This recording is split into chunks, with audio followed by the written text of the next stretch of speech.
Hello विद्यार्थी मित्रों, अहींया जो एक क्वेश्चन पूछायो छे एआईपीएमटी ની અંદર કે યુ બેક્ટેરિયામાં કોષીય ઘટક જે સુકોષ કેન્દ્રી કોષ જેવું લાગે છે।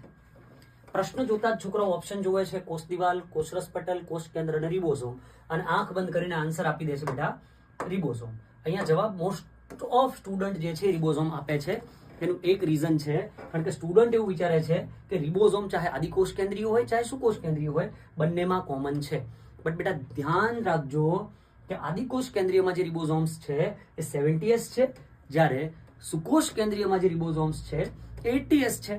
તો રિબોસોમ્સ તો બેટા ક્યારે પણ આન્સર આવે નહીં। કોષ દિવાલ પોસિબલ નથી કારણ કે મોટા ભાગે હું વાત કરું પ્રાણી કોષ, તો પ્રાણી કોષમાં કોષ દિવાલ ન હોય તો એ પણ ઓપ્શન નહીં આવે।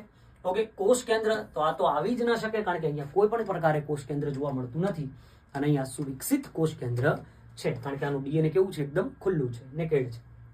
વધ્યું શું બેટા? કોષરસ પટલ। અને સાચો જવાબ બેટા અહીંયા મળે છે આપણને કોષરસ પટલ। હવે